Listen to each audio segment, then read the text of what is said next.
हम सब लोगों ने ज्यादातर जो लोग जॉब्स कर रहे होते हैं मार्केट में, जो लोग जॉब्स कर रहे होते हैं कंपनी में, उनके मुंह से ये अक्सर सुना है कि भाई साहब हमारी कंपनी ना बहुत टॉक्सिक है, हमारा जो वर्क एनवायरनमेंट है वो बहुत बेकार है, कंपनी बहुत ज्यादा प्रेशर डालती है, कंपनी टाइम से जाने नहीं देती, कंपनी बहुत ज्यादा वर्क बर्डन डालती है, वो ड्यूटीज वो रिस्पॉन्सिबिलिटीज भी करने के लिए देती है जो हमारी जॉब का पार्ट नहीं है, वगैरह वगैरह। We all have heard these people complaining about their jobs कि कितना ज्यादा टॉक्सिक कल्चर मार्केट में है कॉर्पोरेट इंडस्ट्री को लेके।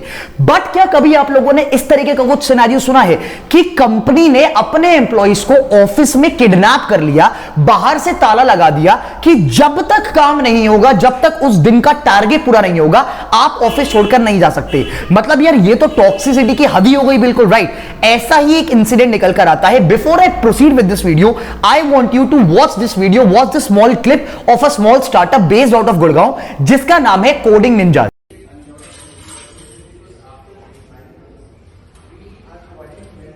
ये क्या करें भैया? लॉक क्यों किया भैया? आदेश सर। किसने बोला है? अनुराग सर। क्या बताया है? बिना परमिशन के नहीं जाने देना। अच्छा, किसकी परमिशन? अनुराग सर। ताला लगाने को बोला है कि एम्प्लॉयज जा नहीं सकते हैं। ठीक है, थैंक यू भैया। आपका नाम क्या भैया? विजय कुमार। विजय कुमार। कोडिंग निंजास के आप सिक्योरिटी गार्ड हैं, राइट? Thank you. तो कुल मिलाकर this startup Coding Ninjas is basically an edtech startup based out of Gurgaon India. Edtech का मतलब क्या कि भाई साहब ये स्टार्टअप ऑनलाइन एजुकेशन में है, और जो लोग कोडिंग सीखना चाहते हैं, कोडिंग में अपने करियर परस्यू करना चाहते हैं, अपने फील्ड को चेंज करना चाहते हैं, कोई बंदा अगर उसने पहले अपनी इनिशियल डेज में स्कूलिंग के टाइम पर, कॉलेज के टाइम पर, ग्रेजुएशन में अगर कोडिंग नहीं सीखी थी और वो अपना फाइनली करियर को स्विच करना चाहता है, तो ये लोग, ये कंपनी उस बंदे को कोडिंग सिखाने में हेल्प करती है और फिर फर्दर प्लेसमेंट्स करवाती है। कुल मिलाकर ये इनका बिजनेस मॉडल है। अब हम सबको पता है कि इस टाइम पर इंडियन स्टार्टअप इकोसिस्टम में क्या चल रहा है, और जैसे जैसे ह्यूमैनिटी आगे प्रोग्रेस कर रही है, जैसे जैसे फ्यूचर के ईयर्स आते जा रहे हैं, मार्केट में धंधे का कंपटीशन, बिजनेस का कंपटीशन बहुत ज्यादा बढ़ता जा रहा है। स्पेशली अगर आप इस एडटेक इंडस्ट्री को देखेंगे, बहुत सारे प्लेयर्स कोविड के बाद आए और बहुत सारे प्लेयर्स कोविड बाद चले गए। ये एडटेक इंडस्ट्री का ट्रेंड कोविड के बाद से, क्योंकि कोविड के टाइम पर सारा लॉकडाउन हो गया था, तो ये एडटेक का ट्रेंड, ऑनलाइन एजुकेशन का ट्रेंड हमने कोविड के बाद से बहुत बूम पर देखा। लेकिन काफी ऐसे स्टार्टअप्स, क्योंकि जब मार्केट नॉर्मलाइज हुआ, जब लोगों ने वापस ऑफलाइन पर शिफ्ट करा, तो काफी सारे स्टार्टअप्स के पास कस्टमर बेस नहीं बचा, जिसकी वजह से काफी सारे स्टार्टअप्स, वेल फंडेड स्टार्टअप्स जो कि ऑलरेडी एक हैवी वैल्यूएशन पे थे, हमने देखा कि ज्यादातर स्टार्टअप्स ने या तो मास लेऑफ्स करे या फिर स्टार्टअप्स बंद हो गए। अब यहां पर सिनेरियो यह है कि कोडिंग निंजास, जो कि एक एडटेक कंपनी है, मार्केट में इस टाइम पर है और काफी अच्छा कर रही है, फंडेड कंपनी है, वैल्यूड काफी, वैल्यूएशन काफी अच्छी है।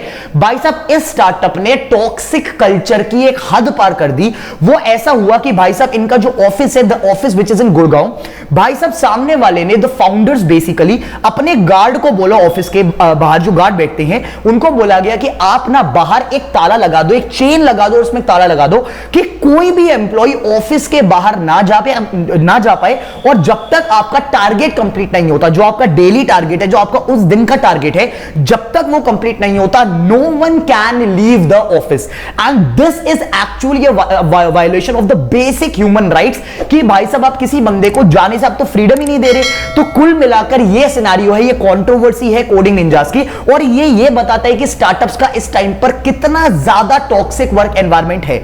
अब हमने ना इस टाइप की न्यूज काफी बार पहले भी सुनी है, काफी बड़ी बड़ी कंपनी से सुनी है, इनफैक्ट काफी बड़ी एडटेक कंपनी से भी सुनी है। आप अगर आप पता है मैं क्या बोल रहा हूं, I won't name the company, but उस कंपनी के बारे में ऑलरेडी बहुत कुछ, एडटेक कंपनी है, one of the biggest highest valued companies in India, उसके बारे में भी कुछ यही चीज फेमस हुई थी कि भाई साहब वो कंपनी अपने एम्प्लॉयज को ढंग से ट्रीट नहीं करती, मैनेजर्स गाली देते हैं। काफी फोन कॉल्स वायरल हुई थी बीच में कि भाई साहब कंपनी का वर्क कल्चर ऐसा है, इतने ज्यादा हैवी टारगेट्स रहते हैं, अजीब से टारगेट्स हैं, अनअचीवेबल टारगेट्स हैं, सेल्स टीम को भाई साहब अननेसेसरी प्रेशर में रखा जाता है, वगैरह वगैरह। तो कुल मिलाकर पूरे सिस्टम में ना, पूरे इकोसिस्टम में, क्योंकि स्टार्टअप्स को इस टाइम पर वैसे ही फंडिंग विंटर चल रही है, स्टार्टअप्स का सर्वाइव करना इस टाइम पर मार्केट में इतना मुश्किल हो रहा है रहा है कि startups are putting lot of burden on their employees कि कैसे ना कैसे करके भाई साहब टारगेट पूरा करो, पैसे को जनरेट करके दो। अब या तो अगर आप कर लेते हैं तो वेल एंड गुड है, आप टिकेंगे, नहीं तो भाई साहब ले ऑफ कर दिया जाएगा। और टिकने का भी सिनेरियो ऐसा है कि इस कंपनी ने तो एम्प्लॉइज को बाहर से ताला मार दिया कि जब तक आप टारगेट अचीव नहीं करोगे आप कंपनी छोड़ के नहीं जा सकते, आप अपना ऑफिस छोड़ के नहीं जा सकते। जब लोगों को पता चला, जब ट्विटर पर यह चीज वायरल हुई, जब यूजर्स को पता चला, मार्केट में और लोगों को पता चला, लॉट ऑफ पीपल कंप्लेंट कि भाई साहब हमारी कंपनीज में भी कुछ ऐसा ही कल्चर चल रहा है और यह बहुत ही बेकार बात है। मुझे यह समझ में नहीं आता है कि ऐसे you are basically building a business, you are building an organisation. Employees are your biggest asset. अगर एम्प्लॉइज कुछ नहीं है तो भाई साहब वो एम्प्लॉइज कस्टमर को कैसे कुछ करेंगे, कस्टमर्स को डिलीवर कैसे करेंगे? आपके प्रोडक्ट में क्या इतनी जान नहीं है कि आपको एम्प्लॉइज के ऊपर इतना बर्डन डालना पड़ रहा है कि भाई साहब उनके basic rights, basic human rights violate करने पड़ रहे हैं, बेसिक फ्रीडम नहीं मिल पा रही एम्प्लॉइज को? This is an example of a really bad toxic culture. इसके बाद जब ये न्यूज सामने आई, जब भाई साहब जब ये न्यूज बिल्कुल बूम हो गई, कंट्रोवर्सी फैल गई, इनके फाउंडर्स ने एक अपॉलॉजी लेटर इशू करा ट्विटर पर ही। इन्होंने, इनके फाउंडर्स ने ट्वीट करा कि भाई साहब because of some past experiences, some bad employees, company को ये करना पड़ा और ये इमीडिएट लेवल पर रेक्टिफाई हो गया। बट ये तो सिर्फ इसलिए रेक्टिफाई हुआ क्योंकि कंपनी का मार्केट में कंट्रोवर्सी आ गई थी। अगर मान के चलो कंट्रोवर्सी नहीं आती तो क्या ये रेक्टिफाई होता? और ऐसी कितनी कंपनीज मार्केट में अभी और हैं जहां पर यही कल्चर चल रहा है। Guys do me a favour, I want you, अगर आप एक वर्किंग एम्प्लॉई हैं, अगर आप किसी कंपनी में काम कर रहे हैं, अगर आप ये वीडियो देख रहे हैं, आप प्लीज कमेंट करके मुझे जरूर बताना कि क्या आपकी कंपनी में भी कुछ ऐसा हो रहा है। अगर ऐसा हो रहा है तो उसको हाईलाइट करेंगे, इसको आगे इसका मतलब उठाई जाएगी ये वाली बात, because this is literally a very bad example. भाई साहब ऐसे जिंदगी नहीं जी सकते, ऐसे कंपनी में काम भी नहीं कर सकते, right? You won't feel good working in such a company. Please comment कि क्या आपकी कंपनी में भी कुछ ऐसा ही वर्क कल्चर होता है या फिर आपने कोई और ऐसी कंपनी देखी है जिसका वर्क कल्चर ऐसा है। Do comment and let me know.